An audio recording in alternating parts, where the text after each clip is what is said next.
de notre parti à notre camarade Farba Ngom qui a maille à partir avec la justice. Nous entendons lui marquer notre solidarité comme notre soutien indéfectible à notre président, le président Macky Sall. Le deuxième point, c'est le rapport de la Cour des comptes qui a fait l'objet d'une conférence du gouvernement ce jour. Nous entendons y répondre point par point à l'ensemble des arguments qui ont été développés. Sans plus tarder, je vais donner la parole au ministre Pape Malick Ndour qui va répondre sur les aspects techniques du rapport et les autres suivront.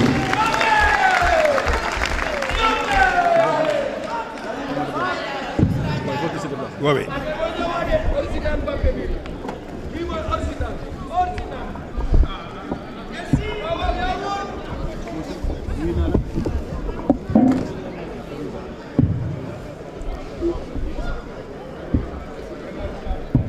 Bon, c'est très compliqué. Vous avez occupé l'espace, hein? Hein? Est-ce qu'on peut tout, pour au moins me permettre, hein? Reculer tout, hein? Il n'y a pas de... C'est compliqué. Merci beaucoup, Monsieur le Premier ministre, Monsieur Sidiki Kaba. Je vais vous lire la déclaration liminaire relative à ce point de presse dont une partie est consacrée au partage de la position de notre parti par rapport à ce qu'il faut appeler désormais l'affaire Sonko Cour des comptes. La Cour des comptes a publié un rapport sur le soi-disant audit des finances publiques au titre des années 2019, 2020, 2021, 2022, 2023 et une partie de 2024. Le gouvernement, comme nous tous nous l'avons vu, a fini de faire sa conférence de presse. Et comme on s'y attendait,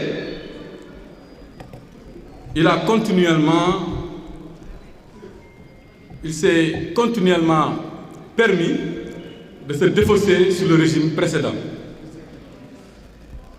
D'ailleurs, il s'agit pour nous d'un disque rayé, tellement les complaintes et les tentatives de justification de la chronique d'un échec annoncé se multiplient depuis le 2 avril 2024.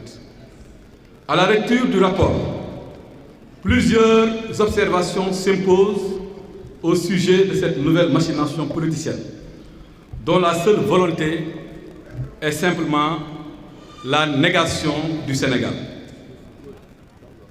Après avoir promu l'insurrection dans l'opposition, provoqué la mort de dizaines de jeunes et s'appelle les fondements de l'unité nationale, Ousmane Sonko pose un nouvel acte dans son agenda de destruction de ce beau pays, le Sénégal.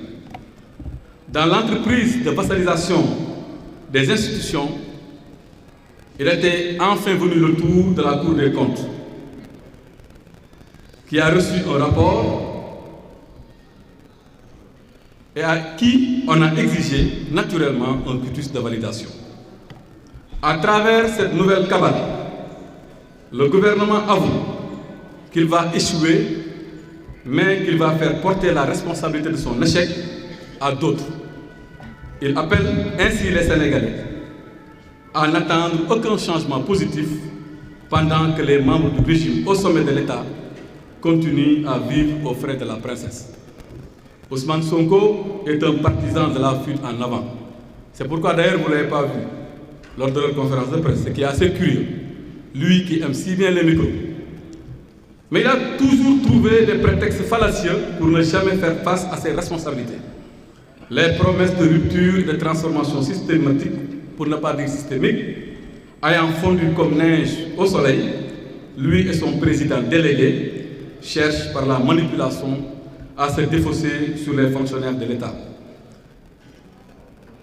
Des fonctionnaires républicains et patriotes qui servent et qui ont toujours servi notre pays avec compétence et dévouement.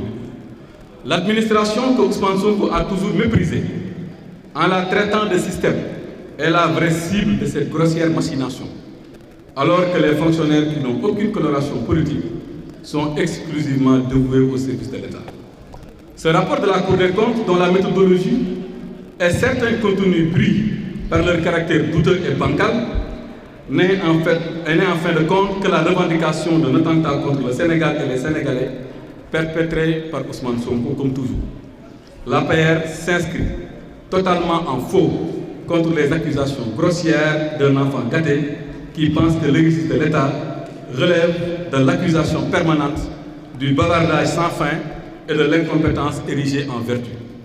Si la position dans l'opposition impose la responsabilité de faire face à ce régime, la dignité de républicain exhorte à ne jamais contribuer de quelque manière que ce soit, au discrédit des institutions et à la destruction de la réputation du Sénégal.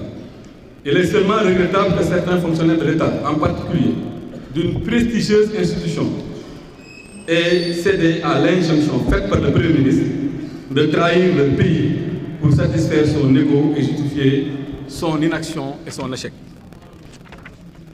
Vous trouverez dans ces lignes qui vont suivre quelques commentaires sur les points saillants du document de la Cour des comptes, en vue de montrer à l'opinion nationale et internationale l'étendue de la supercherie et le caractère enfantin de ce régime qui, après s'être opposé dans le mensonge, veut gouverner dans le mensonge, la manipulation et la fuite en avant. Pour ce qui est du rapport, ils ont évoqué le respect du principe du contradictoire. Curieusement, principe rappelé d'ailleurs par le ministère de la Justice, par le ministre de la Justice. Il faut rappeler que le rapport produit par les services de l'IGF et la certification n'ont pas respecté le principe du contradictoire conformément à la loi organique 2012-23 du 27 décembre 2012 sur la Cour des comptes. On le dit. Ils n'ont pas du tout respecté le principe du contradictoire. D'autant plus qu'aucun ministre des Finances n'a été soumis à cet exercice, ce qui aurait pourtant permis d'apporter des éléments de réponse à certaines interpellations. Donc on vous informe que le ministre des Finances, Abdoulaye Daouda Diallo, qui pendant 42 mois a été ministre durant l'époque sous revue, n'a jamais vu ni le rapport de l'IGF, encore moins le pré-rapport de la Cour des comptes. Donc aucun respect du principe du contradictoire. Pour ce qui est du mandat de la Cour, il faudrait que les Sénégalais sachent que conformément à l'ordonnance 32-2024 CABFG en date du 30 septembre 2024, la composition de la mission a été fixée. Mais celle-ci, curieusement, a été modifiée quelques jours plus tard par une nouvelle ordonnance. C'est-à-dire que la Cour a pris une ordonnance pour fixer les composantes de la mission. Et curieusement, quelques jours après, elle s'est empressée à modifier la composition de cette mission. Pourquoi cette modification? Quelqu'un a-t-il été remplacé? La composition des membres de la mission a-t-elle été modifiée? Et si oui, pour quelle raison?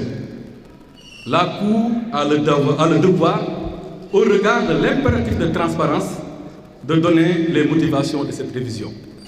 Ce détail-là est assez important, parce qu'il faut se rappeler que nous sommes dans un pays où un médecin peut se permettre de dire que quelqu'un qui est aujourd'hui à la plus haute station de ce pays lui a une fois dit que voilà, il arrive des gendarmes qui sont avec nous. Dans la mesure où ils ont modifié la composition de la mission, il faudrait que nous sachions est-ce qu'ils ont mis ou omis des magistrats qui sont pour ou contre eux. C'est une question fondamentale, une question de transparence qu'on pose et ils ont l'obligation de nous répondre par rapport à cette question. Sur l'absence de mention de détournement ou de sanction, mais nous demandons à tous les Sénégalais de revoir les recommandations de la Cour. Aucunement dans les recommandations de la Cour, il n'est fait mention de cas de détournement, d'ouverture des formations judiciaires, de traduction devant la Chambre de discipline financière ou même de remboursement. Aucun. Et nous défions tout un chacun de nous dire si une seule fois dans les recommandations, on a vu une fois discipline, information judiciaire, ministère de la Justice, etc. Maintenant, il importe de comprendre et de savoir par quelle alchimie l'actuel ministre de la Justice est arrivé, lui, à définir des catégories d'infractions et des personnes qui devront répondre devant des juridictions compétentes, en l'occurrence la Haute Cour de justice et le parquet financier. Par quelle alchimie? Où est-ce qu'il l'a trouvé? Qu'ils nous le disent. Aucunement dans le rapport. Je le dis encore et je me répète, il n'a fait mention de détournement ou bien de cas de remboursement ou même d'ouverture d'informations judiciaires. Et il est important aussi de rappeler aux Sénégalais que la Cour des comptes avait déjà certifié les rapports précédents. Pour rappel, la Cour des comptes, toute chambre réunie, avait validé les comptes de l'État à travers la certification des lois de règlement. Aujourd'hui, seule la Chambre des affaires budgétaires et financières, curieusement, remet en cause le travail conjoint de toutes les autres chambres. Rappelons qu'en matière de réduction des comptes, la loi de règlement constitue le principal outil de contrôle du Parlement sur l'exécution des lois de finances initiales et rectificatives adoptées par l'Assemblée nationale. Et on dit ici, devant le peuple sénégalais, que toutes les lois de règlement,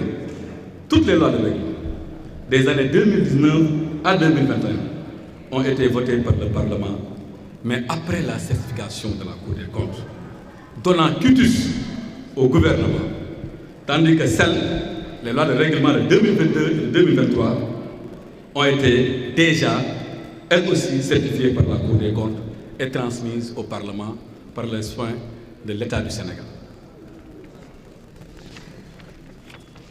Sur un autre point que vous pouvez voir à la page 22, où on parle de dette extérieure. Vous savez, depuis qu'on a commencé à parler de cette affaire-là, il a été beaucoup question d'une partie importante de la dette extérieure qui, normalement, devrait faire partie des chiffres qui ont été cachés ou falsifiés. Mais aujourd'hui, l'analyse de la dette extérieure contenue dans le rapport ne nous apporte pas d'éléments nouveaux, d'autant plus que c'est le dernier rapport sur la dette réalisé par la Cour des comptes, dernier rapport qui a d'ailleurs mystérieusement disparu dans la barre de téléchargement du site de la Cour des comptes. Il faut que les Sénégalais le sachent. Depuis hier à midi pile, midi 0 minute, juste après la publication du rapport de la Cour des comptes, la Cour des comptes refuse aux Sénégalais d'avoir accès à l'ensemble des documents qu'elle avait préalablement certifiés pour le compte de l'État du Sénégal. C'est assez curieux. Il faut qu'on le dise. C'est assez curieux. Pourquoi ils refusent aux Sénégalais de voir les autres rapports qui ont été certifiés par la Cour des comptes?